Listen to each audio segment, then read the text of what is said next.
Assalamualaikum warahmatullahi wabarakatuh. Kami dari kelompok 6 akan membahas tentang morfologi dan jenis-jenis morfem yang terdapat di dalam bahasa Jerman. Di sini saya akan menjelaskan tentang pengertian morfologi dan proses morfologi yang terdapat di dalam bahasa Jerman. Yang pertama yaitu pengertian morfologi. Morfologi adalah ilmu bahasa yang mempelajari tentang struktur kata. Morfologi juga disebut sebagai suatu studi tentang morfem dan bentukannya yang berbeda dan bagaimana morfem tersebut bergabung ke dalam pembentukan kata. Atau morfologi dapat diartikan sebagai ilmu bahasa yang membahas tentang bagaimana caranya kata tersebut terstruktur dan bagaimana caranya kata tersebut masuk ke dalam bagian yang lebih kecil. Adapun contohnya yang terdapat di dalam bahasa Jerman yaitu Freundly yang artinya ramah. Freundly berasal dari kata der Frauen dengan sufiks li. Baik, yang kedua yaitu materi kedua yaitu proses morfologi. Ada beberapa proses morfologi yang terjadi di dalam bahasa. Di antaranya yaitu aplikasi, reduplikasi, perubahan intern, suplesi, modifikasi kosong, dan komposisi. Di antara proses morfomis tersebut yang terdapat di dalam bahasa Jerman yaitu aplikasi, komposisi, konversi, modifikasi internal, clipping, dan nama diri serta akronim. Sedangkan proses morfologi yang terjadi pada adjektiva bahasa Jerman dengan morfem un, ers, li, sam, bar, ik, aus, es, en, er, es, e, dan proses komposisi. Adapun pengertian dari aplikasi itu sendiri. Aplikasi adalah proses pembentukan kata, pembentukan kata melalui penggabungan afiks dengan morfem. Afiks itu selalu berupa penambahan kata di awal yaitu prefiks, di akhir kata sufiks, di awal dan di akhir konfiks dan simulfiks serta pada kata itu sendiri yaitu infiks. Kemudian aplikasi di sini terbagi atas 3 yaitu prefiks awal kata,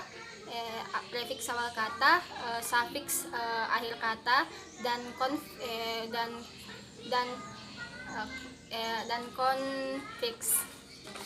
dan interfiks. Kemudian yang terakhir yaitu proses komposisi. Komposisi adalah kata-kata baru yang terbentuk oleh rangkaian kata-kata lain secara bersama-sama guna untuk menciptakan kata-kata gabungan sebagai hasil dari gabungan bentuk-bentuk dasar seperti nomina, verba, adjektiva, adverbia, dan kelas-kelas kata lainnya. Sekian.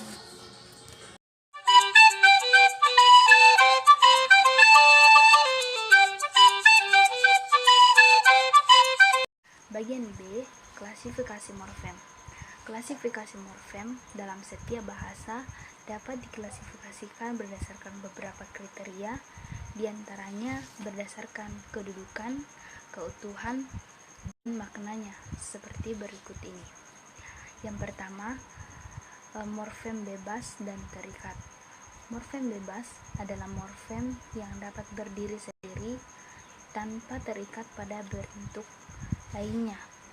Memiliki makna atau morfem yang tanpa kehadiran morfem lainnya yang dapat muncul dalam pertuturan. Atau penandaan morfem bebas sebagai leksem yang dapat muncul secara bebas, dan morfem bebas yang masih berperan di dalam semantik. Contohnya das Bild gambar, der Tisch meja, teuer mahal, schön indah. Nah, begitupun dengan sebaliknya, morfem yang tidak dapat berdiri sendiri atau masih terikat pada bentuk lain disebut sebagai morfem terikat. Morfem terikat yang berperan dengan fleksi dan pembentukan kata. Dalam bahasa Jerman, morfem R adalah salah satu bentuk morfem terikat yang sering kita temui. Nah, secara gramatikal, R yang menandakan plural, misalnya di Bilder, gambar-gambar, di Kinder, yang artinya anak-anak. Kemudian, ada pula yang menandakan pronomen dan adjektiva tingkat perbandingan. Contohnya dieser, yang ini, alter, lebih tua, dan schlanger, lebih langsing, serta contoh-contoh lain. Dan ada juga yang menandakan Lehrer, guru, der Deutscher, orang Jerman, der Techniker, artinya teknik, dan masih banyak lagi contoh-contoh lainnya. Nah, yang kedua, morfem berdasarkan morfem leksikal yang bermakna leksikal dan gramatikal. Nah, pada 1978, Verhaar mengatakan bahwa morfem yang bermakna leksikal adalah morfem yang secara intern telah memiliki makna pada dirinya sendiri, tanpa perlu lebih dulu berproses dengan morfem lainnya. Misalnya di Sonne, matahari, di Zeit, waktu, fleißig, rajin, klug, pintar. Begitupun dengan sebaliknya, morfem gramatikal adalah morfem yang memiliki makna gabungan dalam morfem lain secara morfologis. Contohnya, ich dalam bentuk freundlich, ramah, muntlich artinya lisan. Kemudian ich dalam bentuk langweilig artinya membosankan, muntlich artinya berani. Kemudian sam dalam bentuk sparsam yang artinya hemat, dan efek dan wirksam.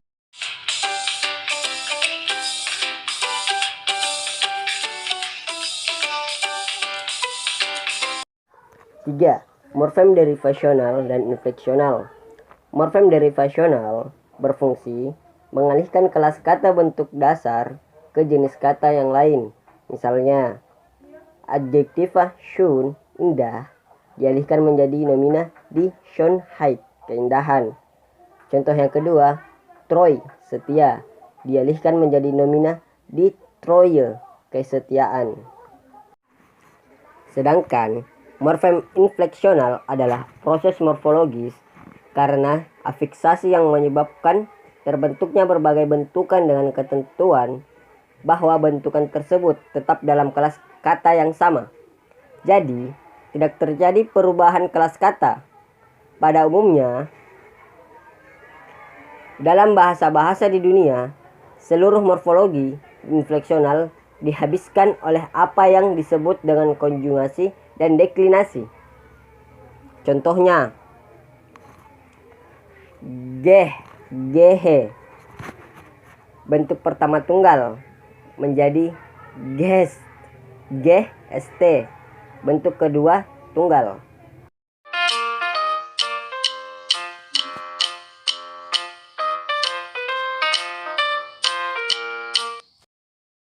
Nah, adjektiva dalam bahasa Latin, yakni adjektivum adalah kata yang menerangkan keterangan yang lebih khusus terhadap sesuatu yang dinyatakan oleh nominal dalam kalimat. Nah, adjektiva dapat menerangkan kuantitas, kecukupan, urutan, dan kualitas maupun penekanan suatu kata. Adjektiva dibedakan berdasarkan dari segi perilaku semantis, perilaku sintaksis, dan bentuk. Nah, dari segi sintaksisnya, adjektiva memberikan keterangan terhadap nomina sebagai berikut. Yang pertama adalah fungsi atributif, yakni di mana adjektiva merupakan pewatas dalam frasa nominal. Misalnya, die junge Frau. Nah, yang kedua, fungsi predikatif, di mana adjektiva berfungsi sebagai predikat atau pelengkap dalam klausal. Misalnya, die Kinder sind froh, atau anak-anak itu bahagia. Ketiga adalah fungsi adverbial, di mana adjektiva menjadi pewatas verba atau adjektiva menjadi klausa. Nah, dilihat dari segi bentuk morfologisnya, adjektiva terdiri dari dua jenis, yakni yang pertama, adjektiva terbentuk dari kata dasar. Nah, dan kedua adalah adjektiva turunan. Adjektiva terbentuk dari kata dasar. Adjektiva yang terbentuk dari kata dasar tidak mendapatkan proses dalam pembentukannya dan bersifat monomorfemis, sedangkan adjektiva turunan terbentuk melalui proses morfologis dan bersifat polimorfemis atau terdiri atas dua morfem atau lebih. Nah, selanjutnya saya akan menjelaskan tentang jenis-jenis adjektiva pokok. Adjektiva pokok terbagi 4 jenis. Pertama, adjektiva pokok bersilabi 1. Kedua, adjektiva pokok bersilabi 2. Ketiga, adjektiva pokok bersilabi 3. Keempat, adjektiva pokok bersilabi 4. Nah, adjektiva pokok bersilabi 1 antara lain hübsch, cantik, schlank, langsing, glad, licin, frei, bebas, wüst, tandus, voll, penuh, saat, kenyang, wild, liar, kühl, sejuk, rein, bersih, echt, asli, faul, malas, dan vet, gemuk.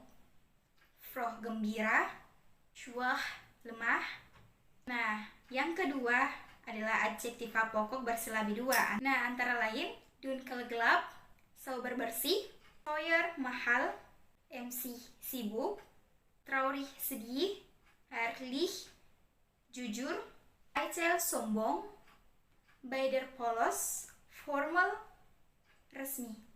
Nah, adjektiva pokok bersilabi 3 antara lain divers, bermacam-macam, arogan, sombong, riben, lihai, gerissen, licik, betrunken, mabuk, gewunden, berliku-liku, besonnen, berhati-hati, unbedingt, mutlak, gedunsen, bengkak, authentisch, asli, dan kompetent, kompeten. Selanjutnya adalah yang keempat, adjektiva pokok bersilabi 4 antara lain kollegial, ramah, abgelegen, terpencil, eingebildet, sombong, eingeboren, asli, abgestanden, basi, kommerzial, komersial, einbegriffen, termasuk di dalamnya, dan konvensional adalah konvensional. Nah, di antara keempat adjektiva dalam berbahasa Jerman, adjektiva bersilabi 1 diperoleh dari data yang paling banyak, diikuti dengan adjektiva pokok bersilabi 2, 3, dan 4. Oke. Hold me close till I get up. Time is barely on our side. I don't wanna waste what's left. The storms we chase are leading us, and love is all we'll ever try.